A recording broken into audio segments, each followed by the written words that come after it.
Les dernières nouvelles du front, en quelque sorte, avec notre invité Pierre de Jong. Bonsoir. Bonsoir.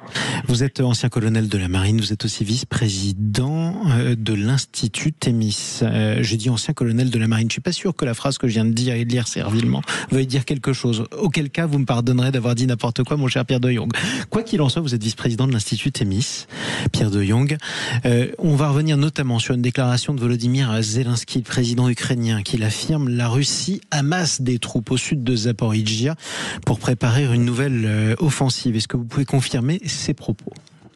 Alors oui, évidemment, et c'est prévisible, parce qu'en fait, depuis les discussions avant-hier à Washington, où en fait, il n'a pas été établi la nécessité en fait de mettre en place un cessez-le-feu ou même une trêve, les Russes effectivement vont pousser, vont progresser, vont essayer d'obtenir un maximum de terrain pour être en situation de force le jour où accessoirement il rencontrera Zelensky ou lorsque les négociations commenceront. Donc ça c'est logique, c'est toujours comme ça. Dès lors qu'il y a la perspective d'une discussion, d'une négociation, les protagonistes cherche à récupérer le maximum de terrain, le maximum de prise de position pour être en situation de force. En situation de force et donc avancer. Est-ce qu'il y a un risque que le front craque réellement? On a parlé il y a un peu plus d'une semaine d'une percée qui était spectaculaire sur le front ukrainien, une percée des Russes. Pour le coup, il semble bien que finalement cette percée ait été endiguée. Alors, les Ukrainiens pratiquent l'art de la manœuvre indéniablement depuis le début de ce conflit. C'est qu'en fait, ils arrivent à contenir cette pression, cette poussée russe depuis plusieurs mois, même plusieurs années. Et donc, par la manœuvre principalement et par les appuis. Donc, en fait, il y a une manœuvre qui est plutôt élaborée du point de vue ukrainien. Le problème, si vous voulez, c'est quasiment moléculaire. C'est que la force, la densité, si vous voulez, de la force russe, aujourd'hui, fait que lorsqu'ils décident de mettre un maximum d'appui, un maximum de force combattante sur le front, ils avancent, ils progressent. Les Ukrainiens aujourd'hui n'ont pas les moyens ni techniques, ni en termes de matériel, ni en termes de munitions pour résister à une offensive massive, si vous voulez, à un point donné, à un instant donné. Et qu'est-ce qui manque le plus? Les armes, les munitions ou les hommes? Je dirais tout, mon général. Très concrètement, ce qui est sûr, c'est que les Ukrainiens aujourd'hui ont une vraie difficulté puisque leur armée se répartit sur les 1000 km de front et donc ils ont peu de possibilités de manœuvre, alors que les Russes, évidemment, compte tenu de la densité de leur armée, ont beaucoup plus de facilité pour balancer 50 000 hommes au nord ou au sud. Le deuxième point, c'est que les Russes, alors en une fois, les Ukrainiens sont très bons dans le domaine des drones, mais les Russes ont une densité de chars, une densité d'artillerie qui n'a rien à voir avec les possibilités ukrainienne. Donc, si vous voulez, le rapport de force, localement, peut être largement favorable aux Russes, et les Russes en profitent pour avancer. Autre point, et ça c'est très important, un certain nombre de pays européens sont portés volontaires pour que des soldats de leur propre armée participent à une mission de maintien de la paix, pourquoi pas en Ukraine en cas de cessez-le-feu. La Russie a répondu aujourd'hui vertement, il est inacceptable pour le Kremlin que des soldats européens se trouvent après un cessez-le-feu sur le territoire ukrainien. Ça veut dire que cette solution est impossible, c'est terminé?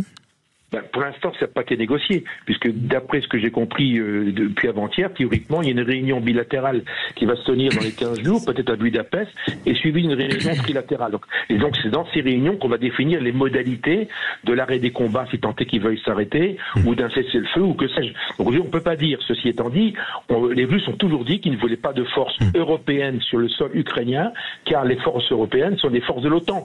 Et donc les Russes ne veulent pas de forces de l'OTAN en Ukraine, donc voilà, ils sont logique avec ce qu'ils disent depuis 3 ans. On ne peut pas être surpris par cette déclaration. Est-ce que ça veut dire que malgré tout, il y a une chance d'avoir des soldats français en Ukraine, notamment des soldats français, je le dis par chauvinisme, mais moi c'est ce qui nous intéresse le plus, en Ukraine, si jamais il y a un accord de cessez-le-feu, et qu'est-ce qu'on y ferait dans ce cas-là? C'est pas impensable du tout, d'autant que le président français est plutôt, je dirais, en première ligne sur le sujet, puisque la notion de troupe au sol est une notion très française et qui est dans l'air du temps depuis quasiment 1 an. Et qu'est-ce qu'on ferait? Il y a 3 possibilités, le président l'a très bien dit, terre-air-mer.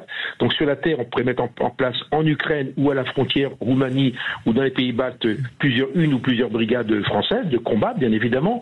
La deuxième chose, c'est des moyens aériens qui permettraient éventuellement de renforcer, si vous voulez, l'armée de l'air ukrainienne et de protéger le territoire ukrainien en empêchant les Russes de tirer des missiles sur le territoire ukrainien. Et puis évidemment la marine, puisque la Baltique au nord et la mer Noire au sud sont des zones extrêmement extrêmement sensible. Donc la marine française pourrait s'y déployer. Maintenant, que l'armée française soit toute seule dans cette zone, ça paraît strictement impensable. Et bien évidemment, il faudra avoir l'appui d'alliés, au minimum les Britanniques, peut-être les Allemands, mais c'est pas sûr de tout. Aujourd'hui, il y a que les Britanniques et les Français qui sont volontaires, ou en tout cas qui ont fait acte de candidature pour mettre en place des troupes quelque part face à la Russie. Philippe Bouriaki. Merci mon colonel pour toutes ces précisions. Je crois que c'est clair et limpide. La vision, elle est de la France d'être en première ligne, mais d'être une force de paix, pas une force offensive. C'est pas l'objectif. Bon, on a déjà, et je crois que c'est un secret de polichinelle, plusieurs pays qui ont envoyé des militaires pour former, accompagner. C'est pas la même chose. Ils étaient d'ailleurs a priori officiellement pas en Ukraine d'ailleurs. Oui. Voilà. On va dire ça. Mais effectivement, pour garantir la paix et qu'il n'y ait pas un camp comme un autre, je ne veux pas me faire que l'avocat des Ukrainiens, même si tout le monde sait que je suis en soutien total avec l'Ukraine, pour pouvoir garantir cette trêve et cette paix durable, il faut une force d'interposition qui assure la sécurité. Sauf que si les Russes n'en veulent pas dès le départ, ça sera impossible. Ça, ce sera le jeu des négociations. Sauf que ça m'intéresse d'entendre votre avis très politique là-dessus. Mathieu Hoc, c'est un sujet politique explosif en France et en plus les Russes le savent. Ah ben bien sûr. Sur le point politique, de toute façon, il y a un premier point, c'est que le président de la République s'est engagé en faveur de l'Ukraine et est allé toujours un peu plus loin dans le soutien à l'Ukraine. Et moi, je trouve qu'il a raison de le faire. Seulement, en fait, ensuite, après, il y a un débat sur comment on aide l'Ukraine. La difficulté, c'est qu'on a des gens, notamment, sans vouloir, je regarde Samuel, mais sans présager la position du Parti socialiste, mais des gens qui nous expliquent qu'il faut aider l'Ukraine coûte que coûte, comme Monsieur Glucksmann, mais qui ne sont hostiles à toute idée de réarmement militaire, etc. On va pas aider l'Ukraine avec des bouts de cailloux. Ensuite, après, sur la question de comment arriver à la paix, nous, on est en train de travailler dessus, mes collègues travaillent dessus. La question qui est clé aujourd'hui, c'est quelle garantie. Enfin, en fait, c'est que Vladimir Poutine est en train de gagner sa guerre, d'une certaine façon. Il est à un rapport de force militaire. Il a 70% des territoires qu'il veut récupérer sur les 4 oblasts. Qu'il veut récupérer maintenant, parce qu'on rappelle que l'objectif à l'origine, c'était de prendre Kiev en 3 jours. Oui, bien sûr. Il a perdu son offensive de mars 22. Mais bon, là aujourd'hui, il est en train il a le rapport de force est à son avantage d'un point de vue militaire. Ensuite, après lui, ce qu'il demande, c'est la démilitarisation de l'Ukraine, mais également le fait qu'il n'y ait pas de force européenne ou américaine en Ukraine. C'est pas possible d'avoir les deux possibles. Ce qu'il demande, c'est d'avoir à sa frontière un pays plus facile à envahir la prochaine fois.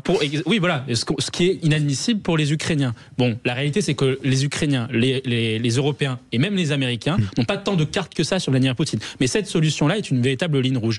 La clé va résider dans qu'est-ce qu'aujourd'hui Vladimir Poutine est capable d'autoriser comme garantie de sécurité pour l'Ukraine de Zelensky, donc sur ce qu'il reste des 4 oblasts. Et qu'est-ce que l'Europe est capable d'imposer. L'Europe, exactement, est capable d'imposer. Et je pense que la solution se trouvera soit dans des troupes stationnées en Ukraine, soit à la frontière de l'Ukraine, en Pologne ou en Roumanie. J'aimerais qu'on remercie notre invité, le colonel Pierre de Jong, ne serait-ce que pour sa patience.